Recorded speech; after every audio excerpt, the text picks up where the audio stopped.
we're doing a lot of things on social media that haven't really been done before in this space, but we're also bringing education into it. So we're taking the manufacturers we represent and we're creating courses that the B2B consumers can take that can say, hey, here's how you install this one product on a pool. You can give this to your guys, you can give this to your service people, you can give this to your renovators. And at the end, they get certified on now they know how to install this one piece. It doesn't take any extra time on anybody's side. It's a recorded, and they have knowledge checks along the ways.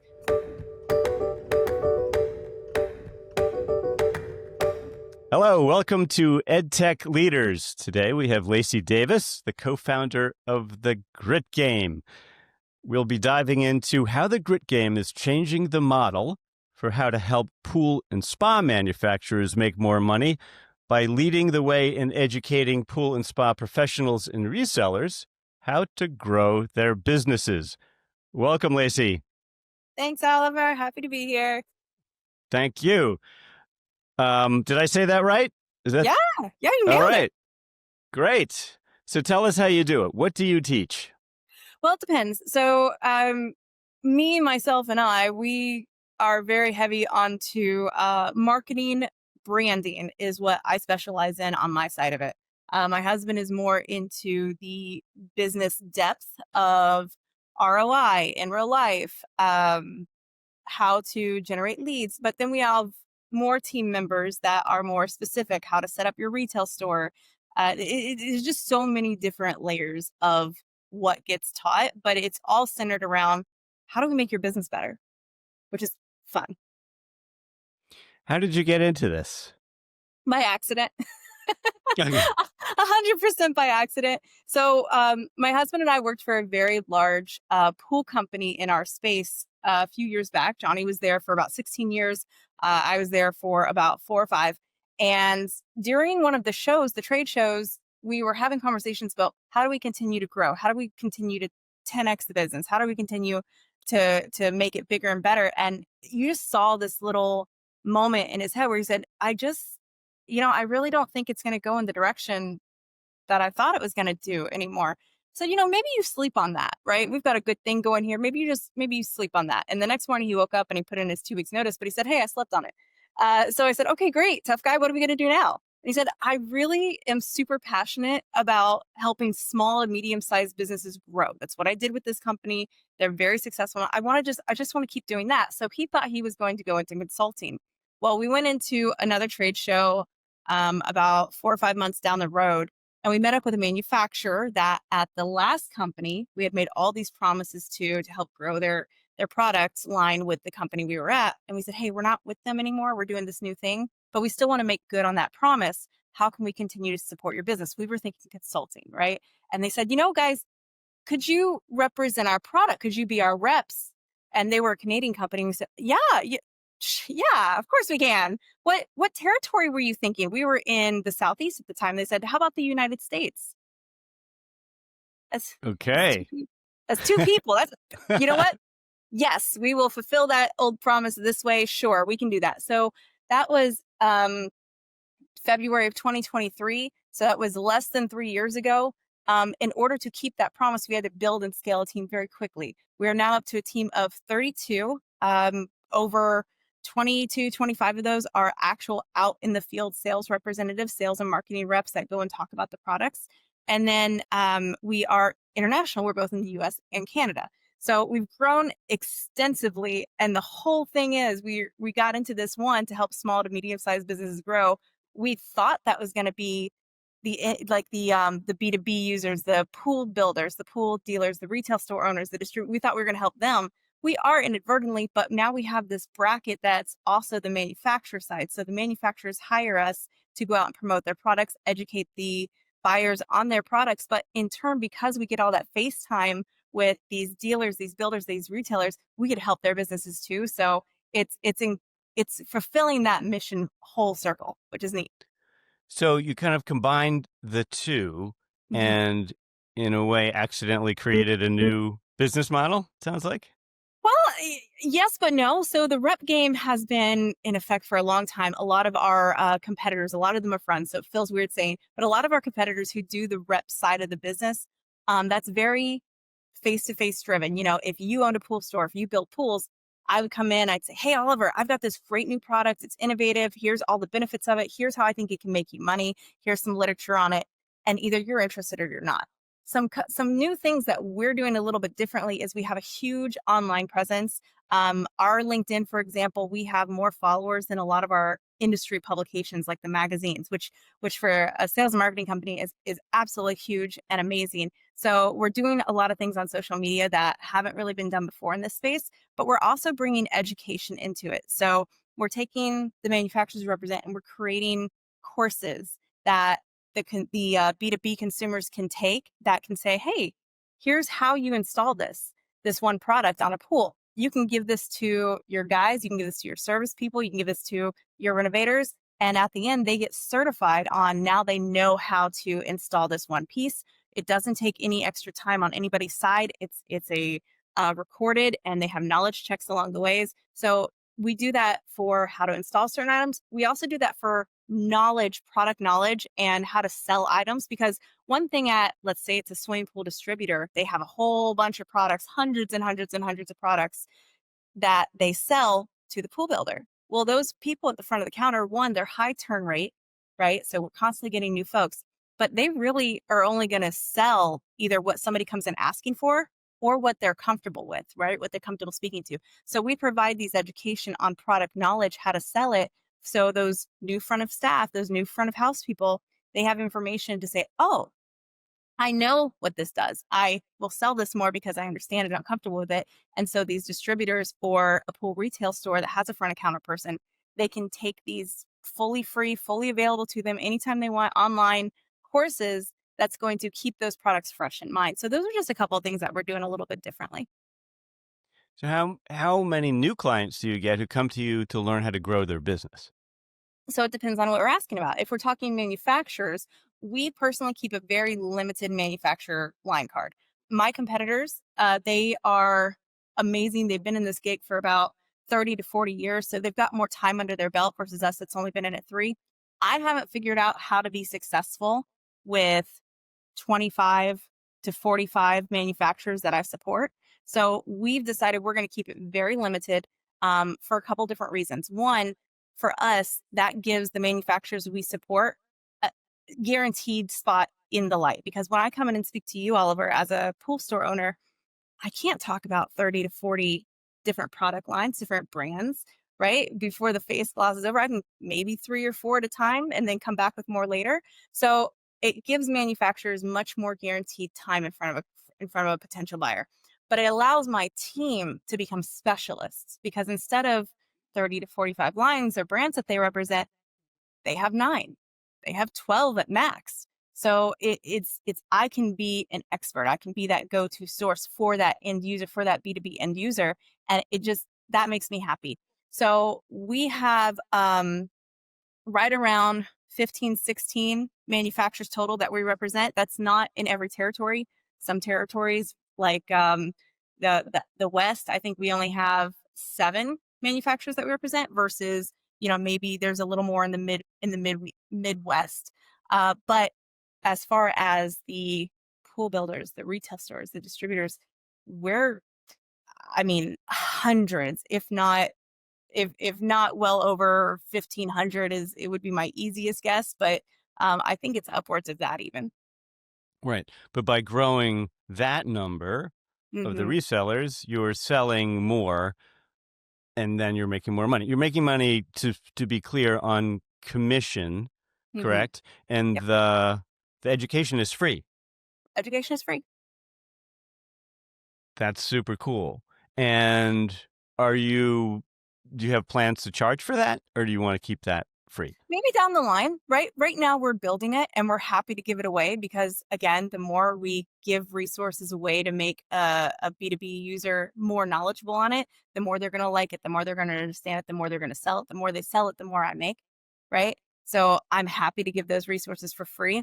I think as we continue going down the line of improving business, we may put together large courses, right? Large course formats and webinars and make it really, really meaty. Those maybe we'll end up charging for, maybe not. We actually just really like giving things away in that Mhm. department. So it's kind of up in the air. We'll see. And what are your plans to grow the education part of it? You gonna keep Sure. adding new Yeah. videos, or how do you It's just a how constant it's a constant ad. Right now we're focused on how do we get more information about the manufacturers we support, our partners, right? So we there's so much information we can do with the 15 to 16 that we have that I think we're going to be in that lane for a good little while. We are also wanting to pepper in more of these when I do speaking engagements. I speak on how Pool Pro can get more out of their social media. So I'd like to actually have things that, hey, you can't make it to this event that I'm speaking at. Here, you can go and take a course here at any time and be certified in it. So we do want to sprinkle in some of these other topics that we talk about to help just better business in general, not necessarily product specific. so, one would think that you're giving away something for free, that everyone's jumping at it. But are there challenges? I mean, people have very limited attention. How do you get their attention in the beginning? Uh, so this comes down to one, I've got those 20 plus team members that are in your face, right? They're right in front of you and say, "Hey, Oliver, I know you're really interested in this product. We've got a free course available to you. You can sign up anytime." Right. So that's the easiest, least amount of friction is my team who have these really great relationships all over the country. They can speak to that and they can promote that, which is fantastic. But then again, we do social media as well. So we actually have a production team on the payroll, and so every couple months we get together with them and they film all kinds of videos for us. And this week we're filming education ads specifically. And I can't wait to send you a couple of them because Cool. the hooks to get people to stop scrolling on their phone are hysterical. Hmm. They're funny. They're like, "What did I just see? Is Oh, that great. right?" So there's a little bit of social media strategy in there, which is my happy place. And I love the creative side of this. So we're going to be doing some paid ads that gear people towards that. But I truly do think with our audience size, organically, I think we're going to get a lot of feed from there as well because we've grown this brand to a point where we do have a larger audience. I think organic is going to feed very well into this. Have you been doing funny, ads so far, or is this new? How Funny ads is new. We've done Yeah. funny content before, and they always Mhm. do very well. I've done somersaults and heels.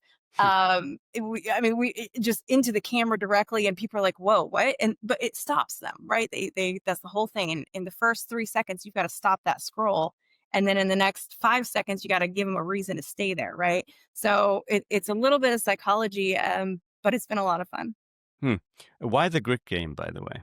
That's a great question. We could ask that one all the time. I need to just do a video on it. In that kind of that limbo bubble where Johnny and I were like, okay, well, what are we going to do now? We left this job.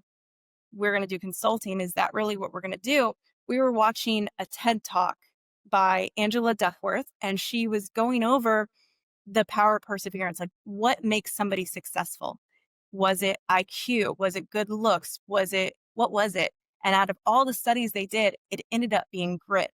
The power just to push through and keep going no matter what was the number one indicator of success in all the areas they were researching. And we finished watching that. I turned to Johnny and I said, "Gosh, whatever we end up doing, we're going to have serious grit to be in the game." And you Hmm. just saw this light bulb go ding. And he said, "That's it. It's the grit game. That's what it is." So that's where that's where that comes from. Do people get confused? Or like, is it grout, pool grout, grit? They think I get mostly that people think we're a gaming company. Ah, It's a yes, gaming cool. company. Oh, yeah, that'd be fun. Let's do that too. Why not? Yeah. So, yeah, there's a lot of grit in sales. How do you keep it fun? So we do a lot of internal spiff programs. We do a lot of internal competitions with the team. Nothing crazy, but we'll have something one month like, hey, whoever does the most of this, or whoever. We had some for a while because we wanted to get them used to posting on their own social medias. Like we built this great brand online, but it's really the people that make this all possible. So I told them, building your own personal brand will only help you. So we did a spiff one time about, whoever does the most posting or just post this amount of times and you're in for the money to earn extra money. So we do that. We have a super awesome culture. I think it's really easy to say that, but when we take a step back, my team is all remote. The only people who share our office is myself and Johnny, and that's because we're married, right? So everybody else is spread across the country, but they're the first ones to pick up and call a new person and say, "How can I help you?" We have the Slack channel is insane. We've got a channel just for doing shout outs for everybody. We start all of our meetings with shout outs for the team, like who helped you this week, who did this. So the culture is super great. And I think that in itself keeps it fun. A lot of our team members actually came on board because of what they saw with us doing on social media and our digital presence, which to what we were saying was we tried to be fun. A lot of the folks in my space, they've been doing it a long time. They're kind of the suit and tie salesmen, very professional, very buttoned up. Nothing wrong with that. But when we come in and we're high energy and we're fun and we're a little silly. And my husband, he is known as the pants guy because he always has these just really wacky, like the golf style pants, like just weird prints on them. So we're fun. And so people were drawn to that and they kind of knew what to expect and that was the energy that was expected. So it pulled the right people to us as well to keep it that way. Yeah. Well, it makes sense. I mean, people don't buy pools the way they go to banks, choose banks, right? Right. Um, supposed to be fun It's or supposed to be. or or relaxing or all of those things. Hmm. Um, it's neat. So tell us about some challenges. Challenges in well, really could be anything. Could be operational or just in the pool spa industry selling. What are some obstacles you can tell us about? So for one on our side, I think some of the hardest things felt with we dealt with early on was how do we grow to a national level? We have these brands that we represent nationally, but we had 2 people in Tennessee at the time, right? So it was how do we get the people in place as fast as possible without just adding warm bodies? And one of the ways that we ended up getting the success that we were able to get super fast was we didn't just hire anybody. We didn't just hire somebody that said, "Hey, I'm good at sales." We hired for the company before we hired for the role, meaning we did value alignment assessments. We checked their industry reputation first to make sure because we have a very small industry in the pool and spa space. Everybody knows everybody.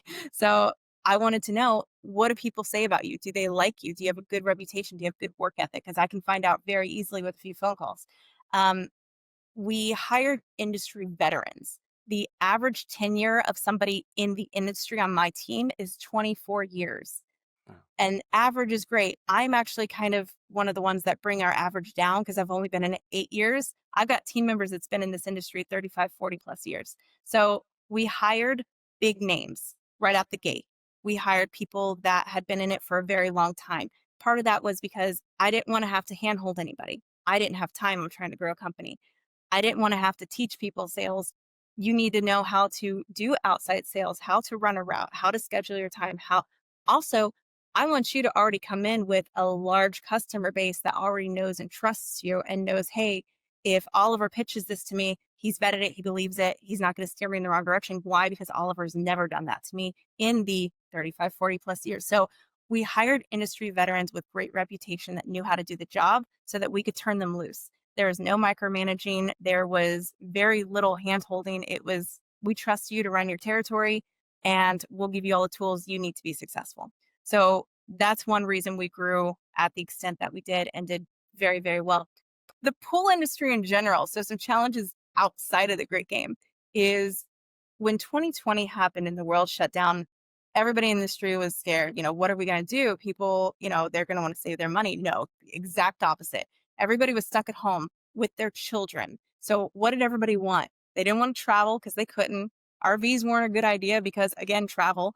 So they wanted pools. The pool industry absolutely exploded in 2020. And then the pricing of all the products skyrocketed because of the cost of getting them from overseas, the different products coming in. We were running out of product on the state side. Tariffs went up.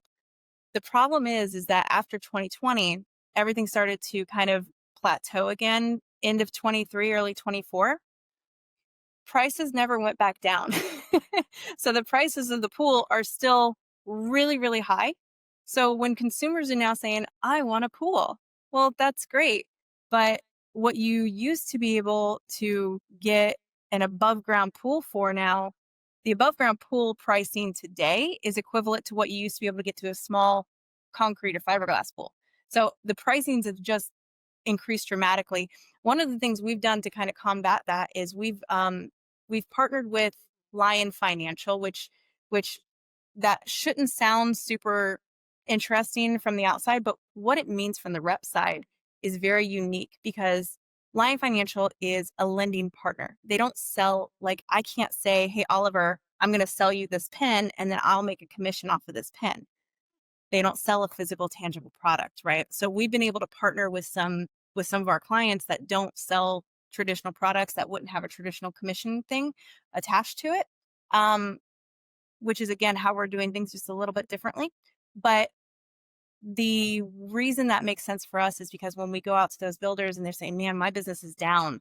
I'm not consumers are having a hard time affording things these days, da, da, da." We now have an option for that. We have an opportunity. Well, you can go with this option.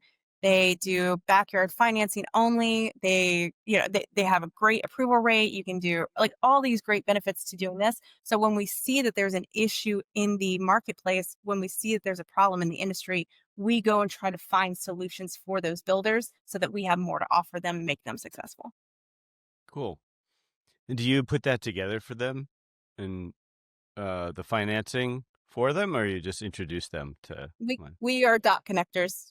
Okay, We're just your favorite networking little we'll get you to where you need to be and connect you to the right people to help you. cool. Um, so there's a pricing challenge in expectations and perceptions. How does that translate to your like pain points in you selling?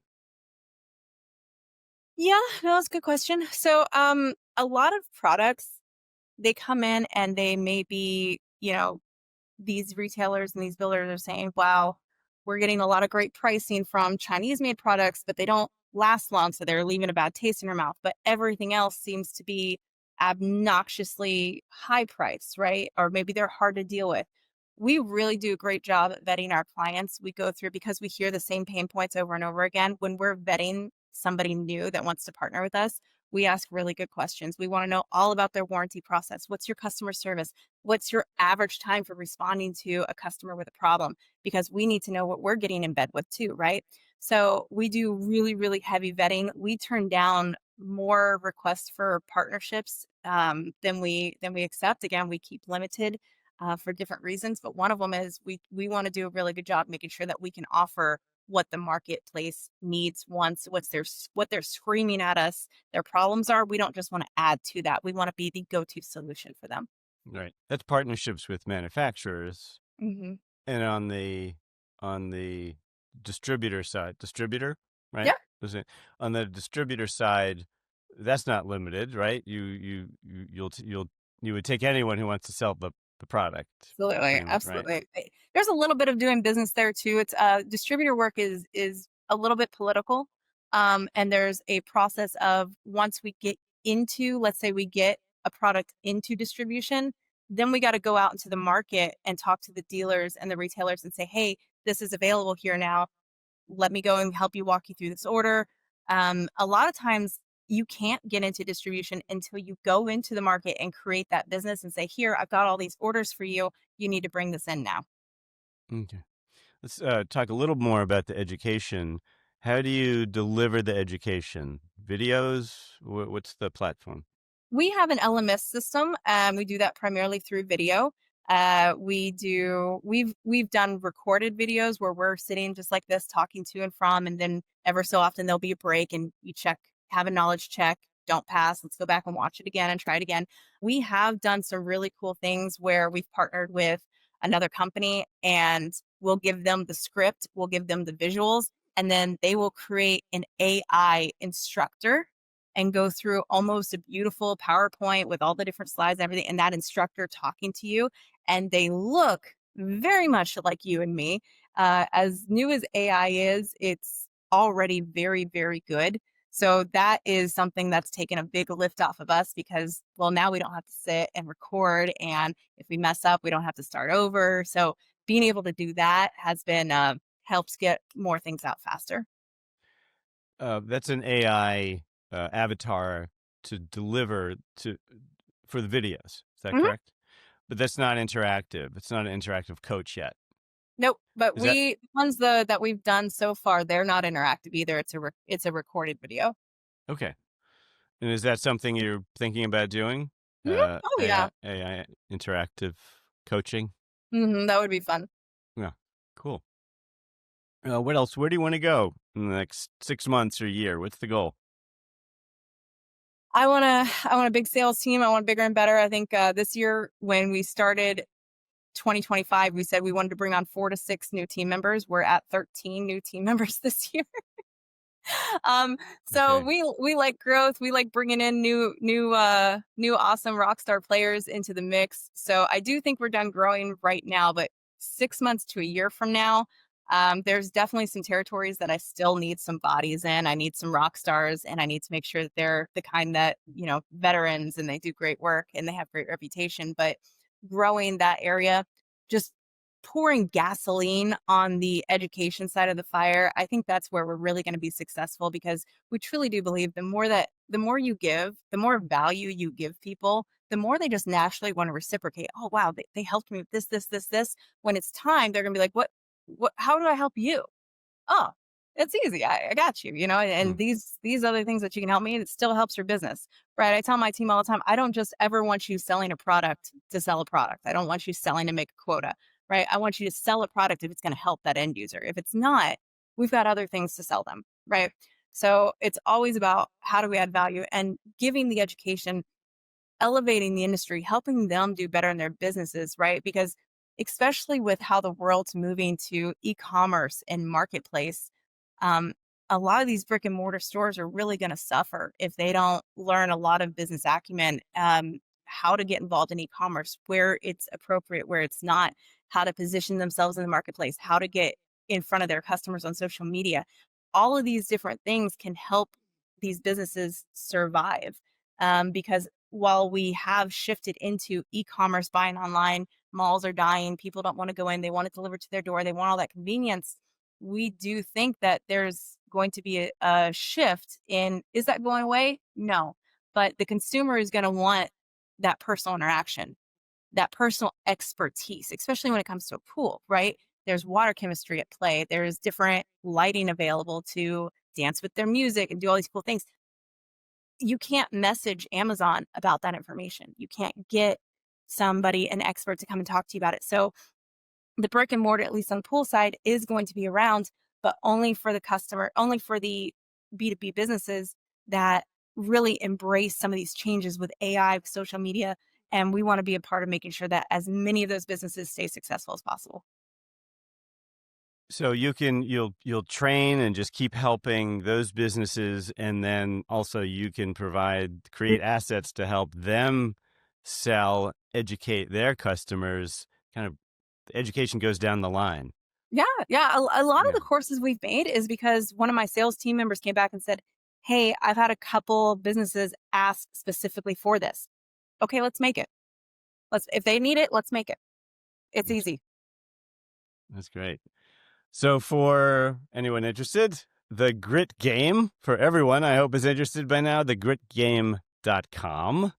And please, when you see this, uh, subscribe to this podcast, share these clips, spread the word about the Grit Game. And thank you so much for coming today. Thanks, Oliver. All right. Thanks.